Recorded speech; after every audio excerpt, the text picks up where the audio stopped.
Bonjour à toutes, bonjour à tous. Demandez plus pour donner moins, c'est peut-être le style Macron. On y reviendra. De la polémique, de la politique sur fond d'amateurisme, là également, on va y revenir. Et puis une confidence incroyable signée Stéphane Le Foll ce matin sur notre antenne. Ça concerne le président. Voilà une partie du menu de la médiasphère.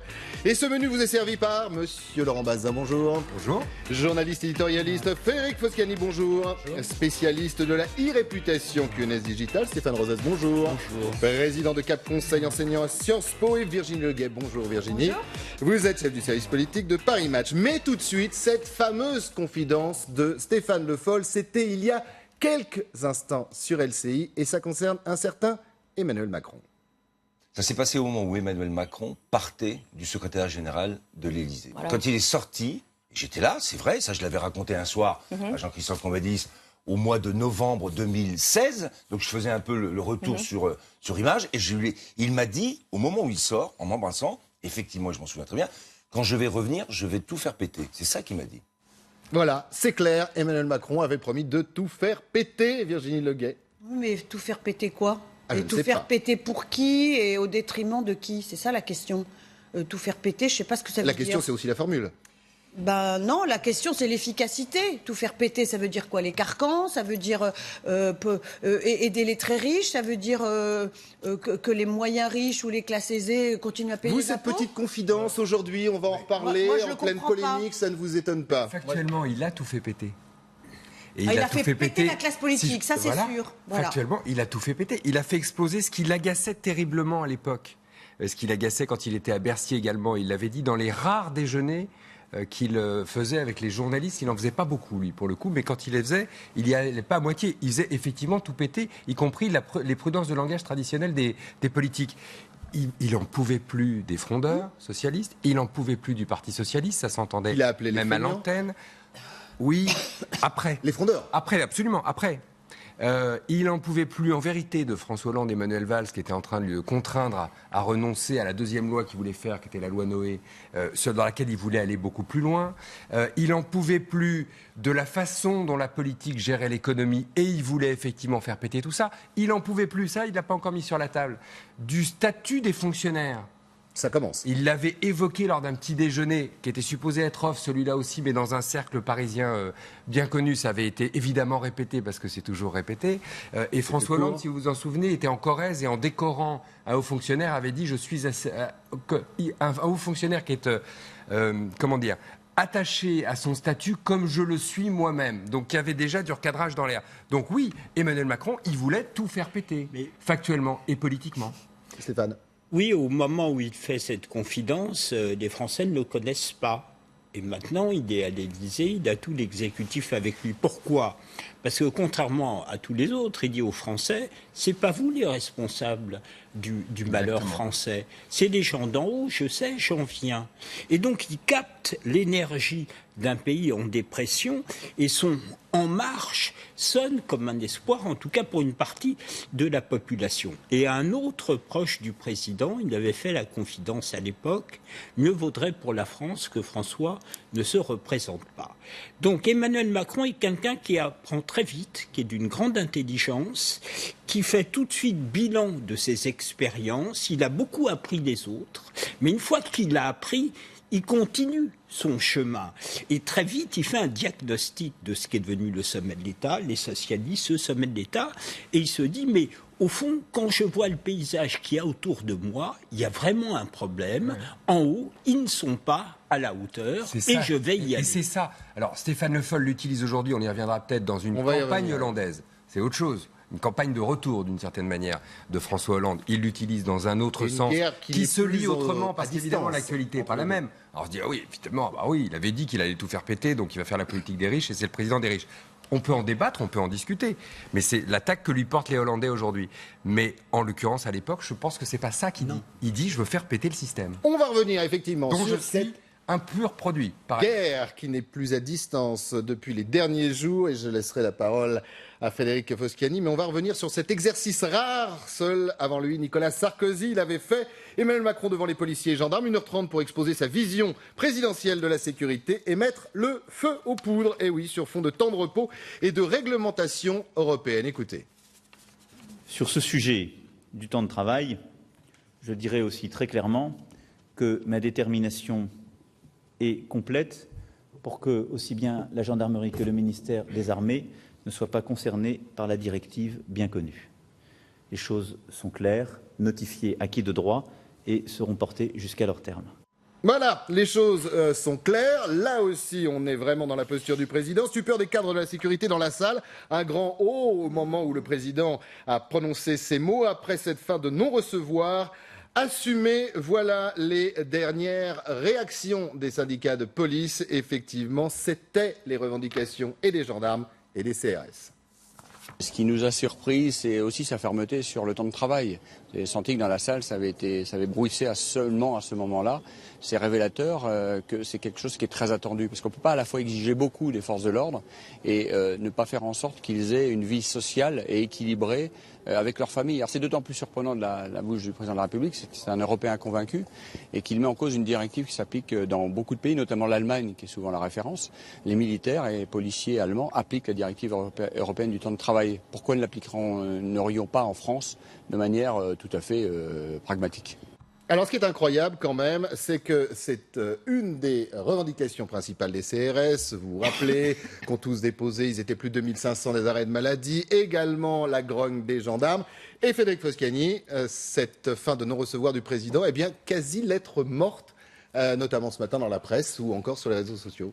Oui, et même ce qui est assez surprenant de la part des syndicats de police, notamment sur les réseaux sociaux, sur Twitter, ils se sont certains ont commencé à se manifester hier soir, tardivement, ou ce matin, mais il y a très peu de réactions, alors que les premières réactions que l'on a pu avoir hier à la suite de son intervention, de la part de certains syndicats, ils étaient même plutôt satisfait des orientations, alors qu'au final, il n'y avait rien de concret d'annoncé. On a même assisté, je ne sais pas ce que vous en pensez, mais quand même à une belle utilisation de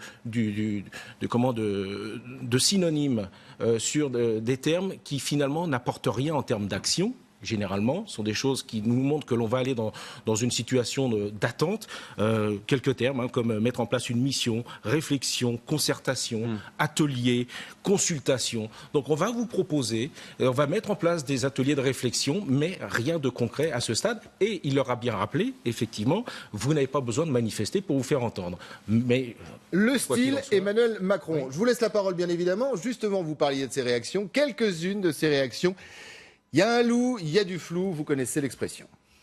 Je ne vois pas de nouvelle mission au travers de ce qu'il décrit, juste de continuer à faire notre travail de policier et d'être au service de nos concitoyens pour leur assurer un service de sécurité optimum, ce qu'on fait déjà tous les jours. Je pense qu'il a bien compris que la mise en place de la police de sécurité du quotidien ne pourra pas se faire sans l'adhésion des fonctionnaires de police eux-mêmes, ça c'est évident, et qu'il faut aussi, mais je pense qu'il l'a entendu, qu'on y mette les moyens humains et les moyens matériels. Il ne faut pas non plus faire croire aux gens qu'on va résoudre tous les trafics de stupéfiants ou qu'on va pouvoir mettre 2 policiers en patrouille en Seine-Saint-Denis, dans certaines villes, avec peut-être 20 CRS pour les escorter. Là, il faut quand même être assez pragmatique et c'est 20 ans qu'on a perdu. Alors, est-ce que les fonctionnaires de police ont perdu 1h30 hier à l'Élysée ? On ne perd jamais 1h30 à aller rencontrer le président de la République et l'écouter. Ce qu'a dit Emmanuel Macron hier, c'est on ne change rien, on continue pareil. Bernard Cazeneuve lui a donné acte de ça d'ailleurs ce matin. Il était interrogé sur Europe 1 sur ce sujet. Et autant il était extrêmement brutal vis-à-vis... brutal et policé à la façon de Bernard Cazeneuve, l'ancien Premier ministre, vis-à-vis de Emmanuel Macron et ses troupes quand ils attaquent François Hollande, autant il lui donnait acte en vérité d'une forme de continuité dans l'action sur le domaine policier. Et ce qui est amusant, c'est que dans le même temps, les éditorialistes notaient que finalement...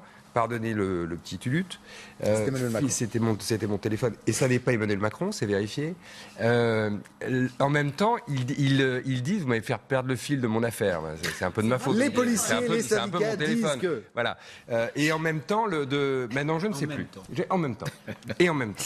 Pardonnez-moi. Donc, vous voyez, c'est comme ça que le sol tout d'un coup s'ouvre sous vos pattes bêtement. Alors vous êtes au milieu d'un... Alors on en revient à la question qui était la première et qui était la mienne. 1h30, 2 perdus pour les syndicats. Sur une politique, en fin de compte, ça nous a été vendu comme un grand Raoul, comme cette fameuse police de sécurité au quotidien, parce que quand elle n'est pas quotidienne, elle ne doit pas être là, certainement.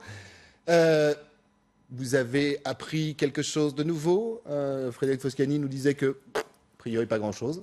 Non, ça a été dit, c'est à la fois la fermeté, le président de la République donne le là sur le régalien, on l'avait vu avec d'ailleurs beaucoup de fautes de compréhension du rapport de la nation avec l'armée au moment de Villiers. Là, il est face aux forces de l'ordre, donc il dit clairement son orientation de président, et en même temps, effectivement, vous l'avez très bien dit, il ouvre des plages d'ouverture. Mais ce qu'il y a de très frappant là, c'est qu'il fait, comme son habitude, un discours assez de fond, mais au fond, on a le sentiment qu'il y a Emmanuel Macron, les corps intermédiaires, les Français, et puis contre, il n'y a pas grand-chose. On se demande où est le Premier ministre, on se demande où est le ministre. C'est très frappant, hein. C'est-à-dire qu'il a une présidence où, au fond, il est assez présent sur des questions de fond, même quand il n'y a pas d'annonce incroyable, sauf évidemment des policiers qui reviennent dans les quartiers, hein, quand on entend les syndicalistes dire... ce n'est pas de la police de proximité, non, c'est pas celle bien qui sûr. devait jouer au football, souvenez-vous de Nicolas Sarkozy. Oui. Les policiers sont quand même...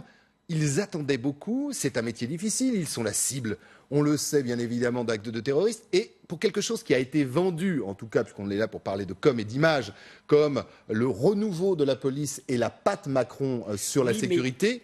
Oui, mais vous voyez, on est frappé de ce qu'il a été très ferme sur les revendications, et que les policiers, quand ils sortent de la salle...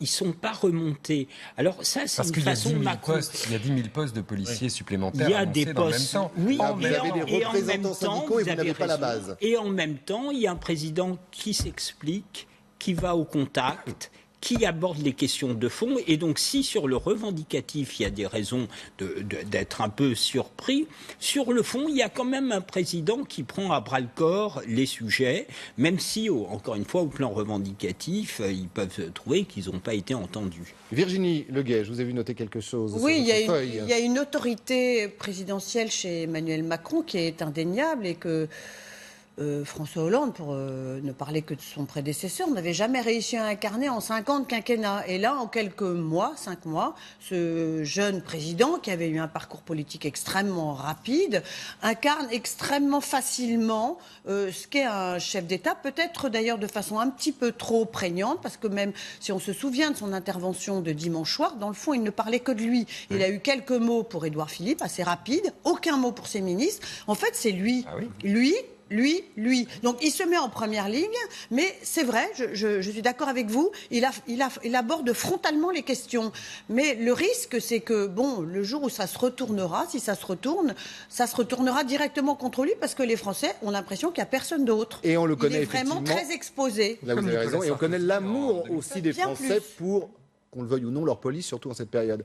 C'est ça qui problème peut-être à l'avenir poser problème au président. Les Français sont très ambivalents dans leur relation à la police. C'est un corps auquel ils font confiance. Quand on leur demande, quand vous prenez les codes de confiance des différents métiers, vous avez tout en bas les politiques, les syndicats et les médias. Les politiques derrière, plus bas.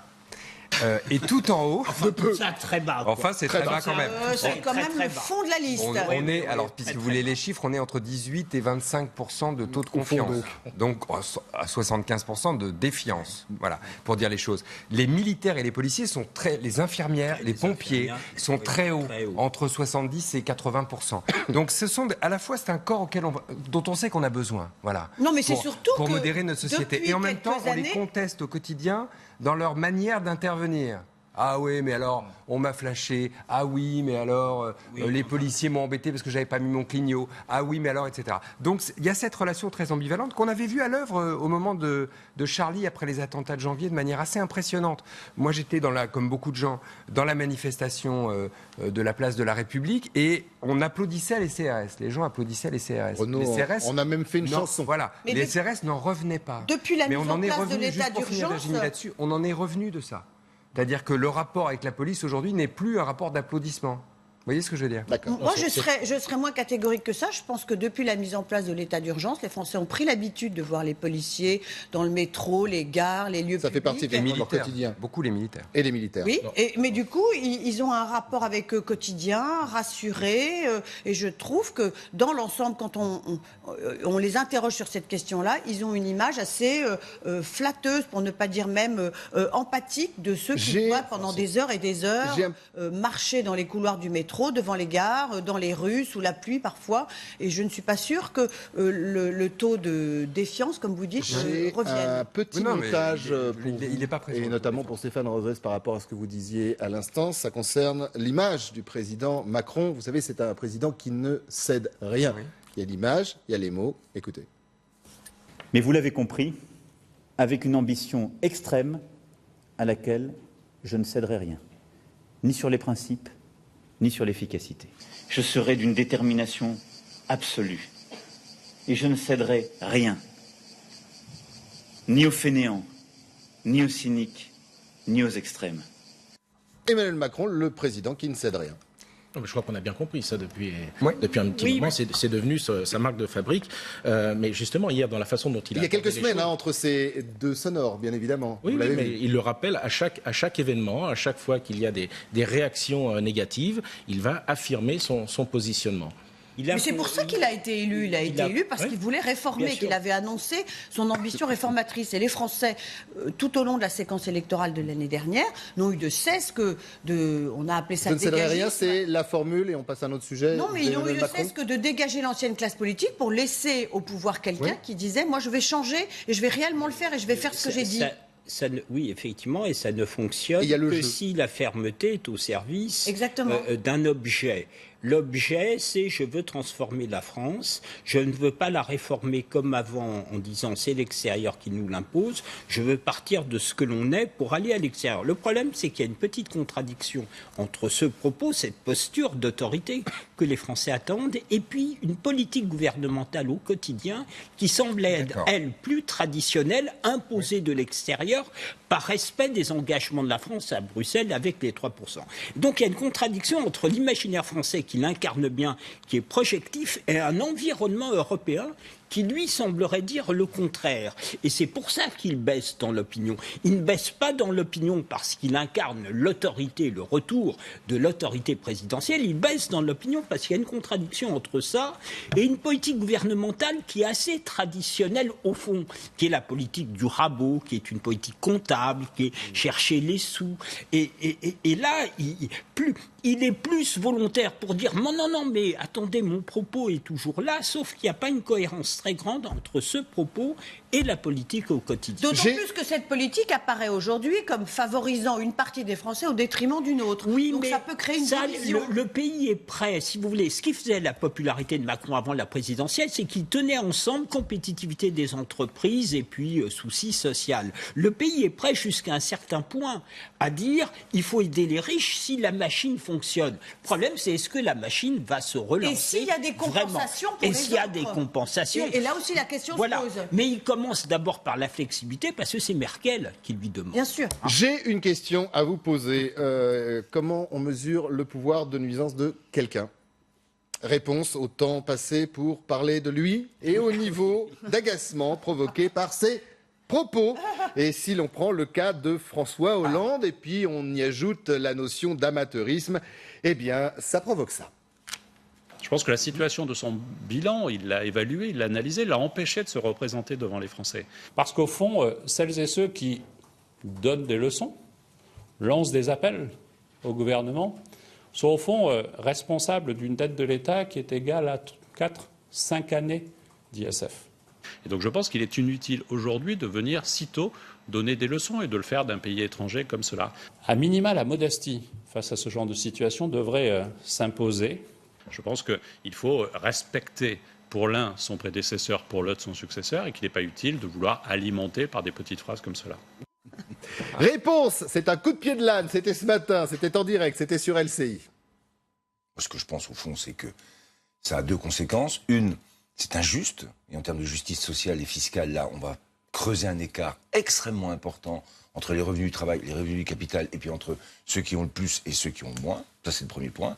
Puis le deuxième, c'est l'efficacité économique. Tel que c'est présenté, c'est pour permettre d'investir dans les entreprises. Mais qui peut imaginer que des gens qui aient de l'argent, qui ont déjà accumulé du capital, du patrimoine, se mettent à prendre des risques pour relancer l'économie? Enfin, je veux dire, il faut vraiment être assez naïf, hein. Naïf. Les amateurs contre les naïfs. Exactement.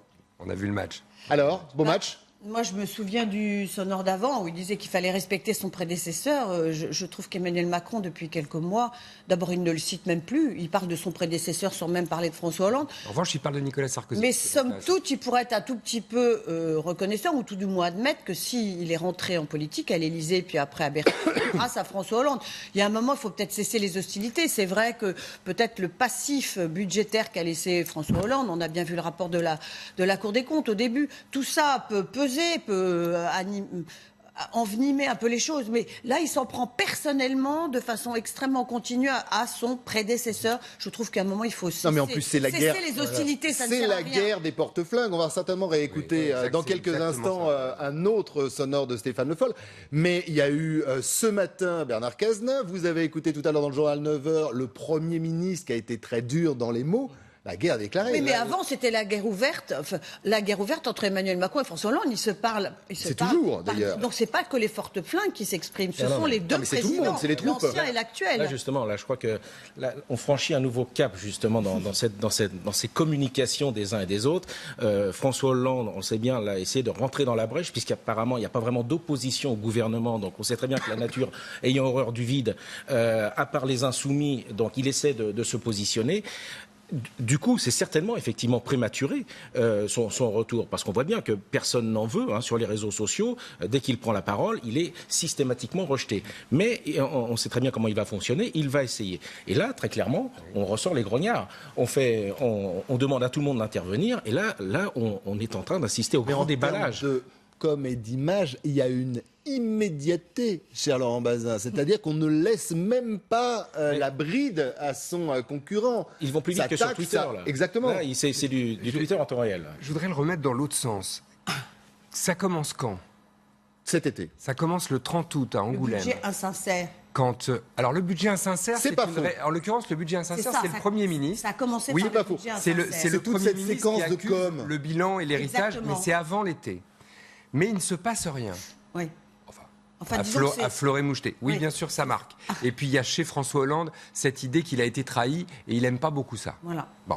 Et qu'il n'avait rien vu venir. Même s'il est en politique depuis 40 ans, oui, c'est surtout l'idée qu'il n'a rien vu venir, vous avez raison, qui est une blessure personnelle, sans doute, d'ego. Mais ça commence le 30 août à Angoulême. Ça recommence, si vous préférez, le 30 août à Angoulême, dans moi, ce que j'appelle l'opération comeback. En vérité, c'est une opération comeback, comme Nicolas Sarkozy a essayé de le faire. Je me souviens, il y a les photos, le restaurant, il présente Julie Gaillet, et après, effectivement, il y a la déclaration. Sarkozy a essayé de le faire en 2012. Donc, qu'est-ce qu'il dit ? Il dit, attention, il ne faut pas créer une rupture, attention à la flexibilité, attention à l'injustice. Il a quand même mis les mots-clés. C'est-à-dire qu'en gros, là, il a mis les 3 mots-clés qui vont permettre à tous ces grognards d'attaquer Emmanuel Macron et sa politique pendant le mois qui suit. En vérité, ce sont des mots-clés sarkozyste. Il ne fait que reprendre ce qu'il reprochait à Nicolas Sarkozy à la fin de son quinquennat. Donc il code Emmanuel Macron à droite. Et il dit, allez-y, c'est la droite, tapez. Et ça continue comme ça. Ça agace Emmanuel Macron. Parce qu'à l'inverse de François Hollande, qui pendant son quinquennat, il le disait ça aussi aux journalistes, il parlait beaucoup aux journalistes, lui, comme vous le savez. Un peu trop. Ça s'est lu, beaucoup. Il disait, j'ai décidé que rien ne m'agace, François Hollande. Emmanuel Macron, c'est exactement l'inverse. En fait, ça l'agace. Et quand il s'agace, il ne peut pas s'empêcher de le verbaliser. Et c'est ce qu'il a fait sur TF1. Alors, il a verbalisé son agacement. Et du coup, c'est open bar pour François Hollande et les copains qui peuvent arriver en se disant, ça y est, le président nous attaque, c'est pas gentil, donc ça donne la Corée et le reste. Mais tout ça, c'est une opération déclenchée par François Hollande pour se restaurer en image auprès des Français. Je vous avais promis à Stéphane Le Foll directement sur le sujet. Eh bien, écoutez-le. J'imagine, oui, que les déclarations sur le prédécesseur, les bavardages, la question fiscale, je connais bien François Hollande, j'imagine que ça a dû le toucher et un peu sûrement l'agacer.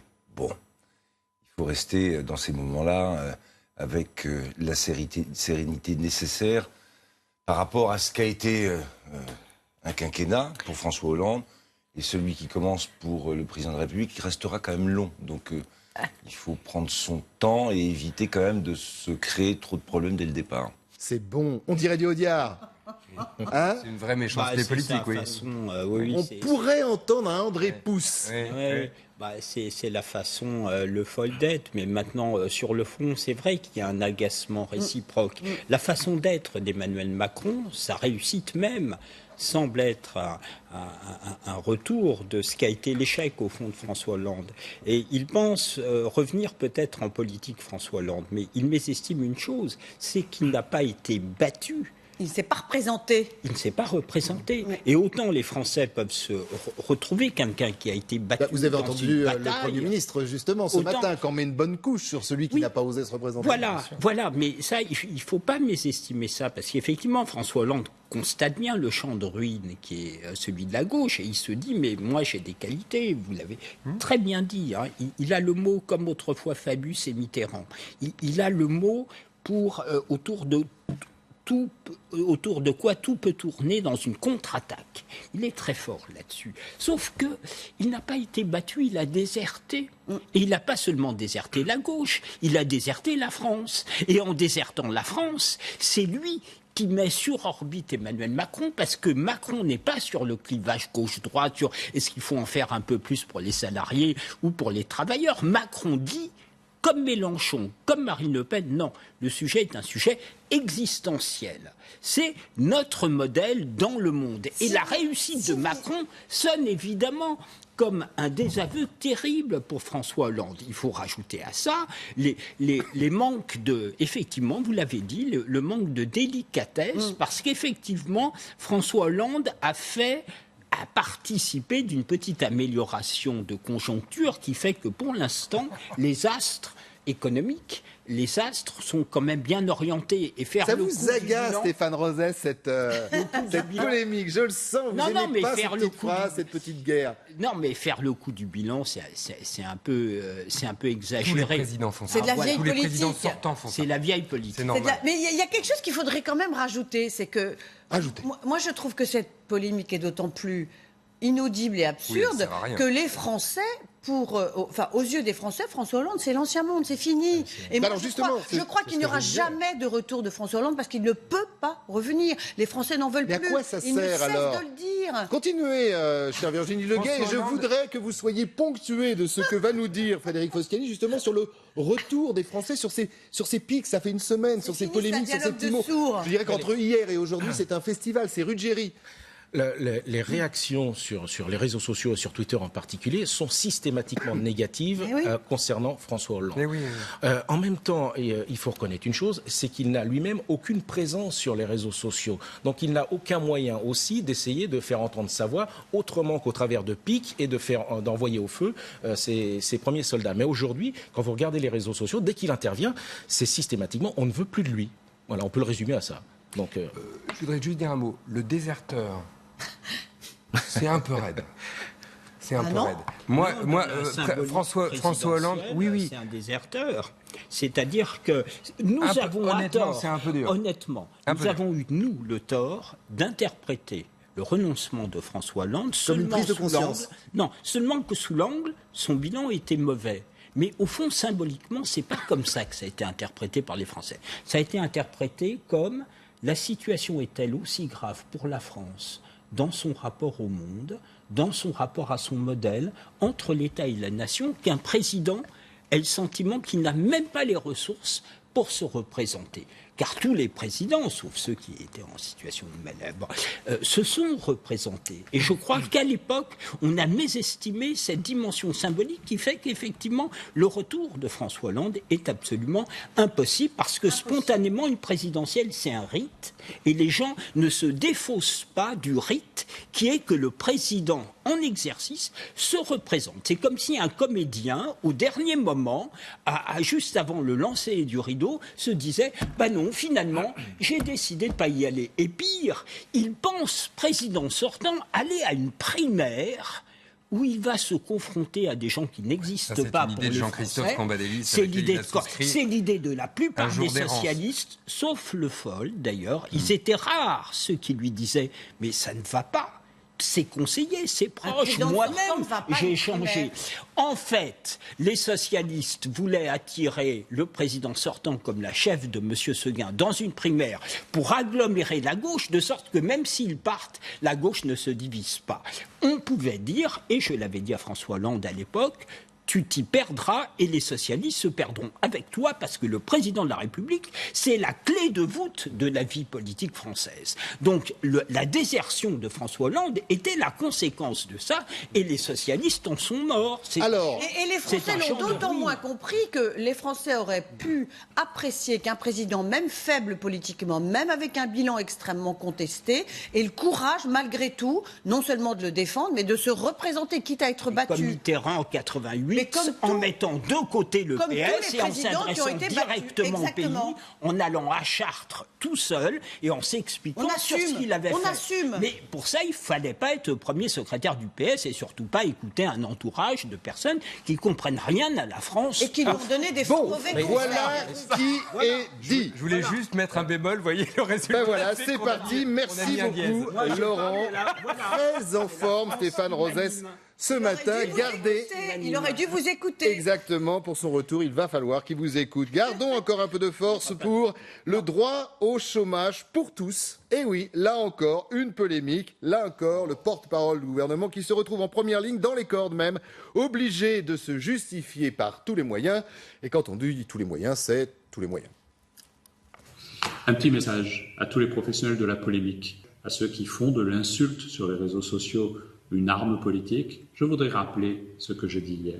Si on crée des droits nouveaux, c'est pas illogique de mettre des devoirs nouveaux. Et qu'il ne s'agit pas de créer un droit pour partir en vacances. J'étais maire de Fort-Calquier, dans une petite commune. Je sais la réalité du quotidien de cette difficulté-là. Je l'ai vécu avec des proches.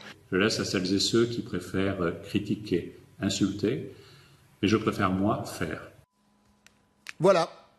Alors, si on parle de communication, 2 secondes. Ah oui, on est là pour ça d'ailleurs. La méthode Castaner, qui consiste à être le porte-parole du Conseil des ministres, le porte-parole du gouvernement, mais aussi le porte-parole sur les réseaux sociaux, celui qui réagit à un édito du matin sur une radio et qui se filme à vélo faisant le compte-rendu du Conseil des ministres parce qu'on l'a mis au défi de se mettre à vélo. Celui qui réagit, surréagit face aux professionnels de la polémique, c'est pas une bonne idée. Voilà. Si on parle de qui ne se veut pas bavarde, c'est très bavard. 1, pour une présidence qui ne se veut pas bavarde. 2, pour un président d'ailleurs un peu inaudible qui veut, je trouve, qui veut rehausser la politique et qui considère qu'en gros, il faut prendre un tout petit peu de hauteur et par exemple ne pas répondre, au début, rappelez-vous, ne pas répondre aux journalistes quand on fait un déplacement sur des sujets qui n'ont pas à voir avec le sujet du déplacement pour ne pas devenir... C'est le président Emmanuel Macron qui a commencé le premier à déroger à la règle. D'ailleurs, après une attaque de François Hollande. Et ne pas parler de l'étranger, des sujets intérieurs. Voilà. Là aussi, la règle, mais pour ne pas devenir... Par le président et justement suite à une déclaration de François Hollande. Pour ne pas continuer ce qui était devenu la politique depuis Nicolas Sarkozy et poursuivi par François Hollande, c'est-à-dire que les politiques sont devenus les commentateurs permanents de leur propre actualité. Ça n'est pas leur place, en particulier quand ils sont au gouvernement. Ils ne sont pas là pour commenter l'actualité, rebondir sur les polémiques, etc. Ils sont là pour dire ce que fait le gouvernement et éventuellement flinguer avec des arguments les critiques qui sont amenés, mais surtout pas sombrer dans les polémiques. En vérité, vous nourrissez la machine. La machine médiatique n'attend que ça. Et donc, c'est une espèce de grande lessiveuse qui s'est mise en place. Christophe Castaner, il ne va pas tenir longtemps dans cette lessiveuse-là si ça continue comme ça. Et j'ajouterais que donc, il a intérêt à débrancher un tout petit peu. J'ajouterais que ce brouhaha sème de la confusion chez les Français qui n'y comprennent plus rien. Parce qu'au lieu de recontextualiser simplement ce qui est en train d'être fait, il y a un embrouillamini de réactions qui se surajoutent les unes aux autres. Et je pense que ça devient illisible pour le Français. Ce qui est fait pour les uns, pas pour les Justement, autres. Frédéric. Pourquoi, comment? Je crois que là, ils y voient plus clair. Les Français, est-ce qu'ils y voient quelque chose? Effectivement, pas grand-chose. Il y a un vrai mélange des genres entre le fond et la forme. Je crois qu'effectivement, Christophe Castaner a voulu aller aussi sur des outils de communication. Okay. Oui, mais à toujours vouloir faire moderne, se donner une image de modernité.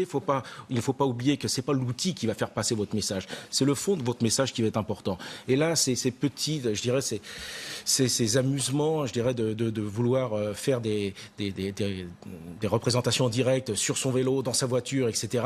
C'est pas ce qu'on demande à quelqu'un de ce niveau-là. Le message est complètement brouillé plus par la forme et le fond ne passe pas. Je suis d'accord. Vous êtes d'accord. Et sur le fond du sujet, le chômage pour tous.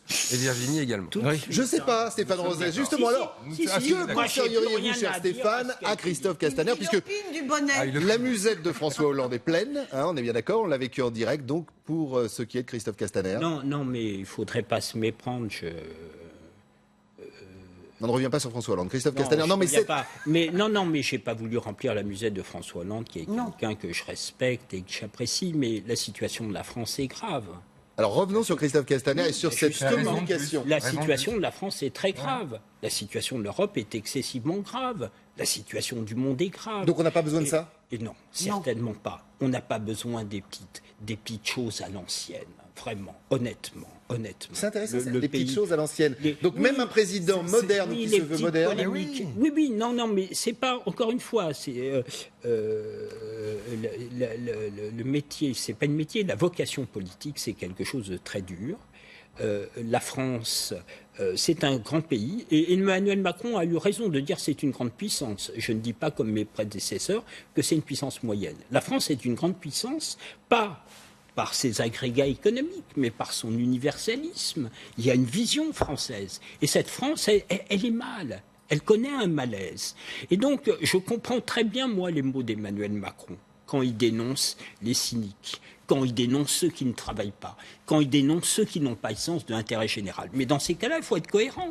Il faut avoir à ses côtés des gens qui sont tout à fait exemplaire ce n'est pas le cas. Pour prévenir les téléspectateurs, pendant qu'on continue à parler, on va vous passer un tweet de Sophia Chikirou, chargée des réseaux sociaux dans le Nouveau Média, qui a été porte-parole, je crois d'ailleurs, de Jean-Luc Mélenchon. Vous voyez, regardez la fin surtout de ce tweet, c'est peut-être pour apporter un élément à notre discussion. C'est ce que je vous dis, ça nourrit la machine. Et donc, évidemment, Sonia Chikirou est dans une position politique et par ailleurs dans une position éditoriale qui fait que elle utilise le système, et c'est normal. En ce climat et cette période. Alors, si je peux me permettre, ça, c'est la typologie Mélenchon. Bernard Cazeneuve était un assassin. Moi, j'ai quand même entendu ça sur une tribune à Marseille dans la bouche de Mélenchon. Je ne dis pas que c'est bien. Je dis que je me suis presque habitué, et pardon, je ne devrais pas, vous avez raison de le faire, à la violence verbale de ce camp-là notamment, mais le Front National n'est pas en reste généralement. Il ne faudrait pas que ça s'étende à l'ensemble d'ailleurs du champ politique, ce qui est quand même un risque, et qui utilise les gros mots en vérité pour surcréer de la polémique. Parce que c'est toujours pareil. Vous voyez, en communication, on apprend à éviter le suraccident. Ce qu'on peut appeler sur les réseaux, sous votre contrôle, le surbuzz. Le surbuzz ou la surpolémique. Là, elle utilise... C'est surtout pour masquer l'impuissance politique. On parle fort, mais dans le fond, on ne fait rien et on ne propose rien. Je rappelle juste une chose, c'est que Mélenchon avait dit qu'il ne regardait plus Twitter à cause de la violence de ce qui était dit sur Twitter. Sauf que dans ses équipes, et ceux qui le soutiennent, sont les premiers à utiliser cette violence verbale sur Twitter. Ce climat, justement, Stéphane Rodès le disait justement, c'est une vieille politique de vieille méthode pour un pays qui est jeune. Qu'est-ce qui se passe chez nos politiques aujourd'hui ? Chaque jour qui passe, vous avez une image, vous avez un son, on revient sur de la tradition que l'on pensait, je dis bien que l'on pensait avoir disparu. On a l'impression qu'il y a moins de sérénité. Il y a la tradition, en l'occurrence. Oui, il y a aussi une contradiction qui traverse le pays et nous-mêmes. Les réseaux sociaux instaure un modèle économique et éditorial basé sur l'émotion. Nos émissions elles-mêmes, où nous essayons, je dirais, de surfer aussi sur l'actualité tout en donnant un peu de sens, montrent la tension qui traverse, y compris le métier de journaliste ou d'analyste. Les émotions rassemblent des masses. Et nous avons, nous, comme travail de journalistes et des politiques, à donner de l'explication, du sens. Et chaque individu est traversé par ça. Les individus à la française voudraient une vision et au quotidien, inquiets d'un monde qui leur échappe, voudraient dans le camp du bien. Et là, il y a des relais. Et le pire, c'est le média. Quand j'entends des proches de Mélenchon dire le problème pour les journalistes, c'est plus l'objectivité, c'est une subjectivité honnête, moi je leur dis attention, les journalistes ne sont pas toujours objectifs, mais la prétention à l'objectivité, c'est un surmoi nécessaire. Tout le monde ne peut pas être journaliste. On ne peut pas faire en même temps de la polémique, de l'idéologie, et à la fois essayer de rendre compte des choses. En tout cas, ce que les Français attendent de leurs journalistes, dont j'ai dit tout à l'heure qu'ils s'en défiaient terriblement, ils étaient très mal notés. C'est qu'à un moment, ils soient capables de remettre ce qu'on appelait remettre l'église au milieu du village. Si vous pouvez, la boulangerie, mais c'est vrai que les journalistes sont pris dans une injonction contradictoire. On va sans arrêt plus vite. Les émissions sur les chaînes d'infos continuent. Sont à la minute près. Et les journalistes devraient freiner le mouvement pour essayer de remettre en situation. Exactement, d'avoir un peu de temps, de se poser comme on le fait ici. C'est pas facile. Il reste juste 2 minutes. Je voudrais vous montrer cette une de l'Obs, bien évidemment. Et oui, il ne reste que 2 minutes. Harcèlement sexuel, briser le silence. Vous le voyez, partenariat avec LCI. Mais au-delà de ça, je sais qu'il ne reste que 2 minutes sur ce climat aujourd'hui, visiblement, et ça fait polémique, la dénonciation, la non-dénonciation, que ce soit pour les porcs qui harcèlent les femmes ou d'autres thèmes. Ça vous gêne ? Non, mais ce qui est typique, c'est que la polémique, ça devient dénoncer ou pas dénoncer. Le sujet, c'est pas dénoncer ou pas dénoncer, c'est j'ai pas une femme de mon entourage à qui je pose la question qui ne me disent pas qu'à un moment ou à un autre, elle a été harcelée. Je parle pas de drague lourde d'un type à qui on dit non merci ou non c'est bon quoi. Ou bien dégage. Je parle de celui qui vient, qui revient et qui revient. Pas une femme de mon entourage. Le sujet, c'est ça. Et le silence du corps social autour de ça, et notamment du corps de l'entreprise autour de ça, qui souvent, quand ces sujets remontent, par exemple à la DRH, ça redescend en disant non, mais on va s'arranger, alors on change subrepticement de service, mais du coup, la victime est aussi punie. Ou bien, on répond oui, non, mais il a 3 ans de la retraite, ça va bien se passer, on n'a qu'à attendre. Voilà, c'est ça le vrai sujet. La dénonciation, c'est la polémique sur Twitter. Oui, il y a une gêne dans nos milieux, dans le milieu des médias, dans le milieu de la communication, dans le milieu politique, là où il y a du pouvoir symbolique, là où il y a du pouvoir économique, il y a une situation faite aux femmes tout à fait insupportable. Et comme sais-tu, quand ça sort, ça prend des formes brutales de dénonciation, alors qu'il devrait y avoir au quotidien une défense contre les femmes qui sont harcelées ou dont il faut bien comprendre qu'elles devraient intérioriser des situations. Merci beaucoup, vous entendez la musique. Et oui, quand on entend la musique, c'est que c'est la fin de la médiasphère. Mais restez sur LCI, vous allez voir, 10h midi, La République. LCI, justement, revient sur ce thème. Nous, on se quitte avec le sonore avec lequel nous avons commencé les confidences sur ce président Emmanuel Macron. Ça s'est passé au moment où Emmanuel Macron partait du secrétaire général de l'Élysée. Quand il est sorti, j'étais là, c'est vrai, ça je l'avais raconté un soir à Jean-Christophe Cambadélis au mois de novembre 2016. Donc je faisais un peu le retour sur Image et il m'a dit, au moment où il sort, en m'embrassant, effectivement je me souviens très bien, quand je vais revenir, je vais tout faire péter. C'est ça qu'il m'a dit.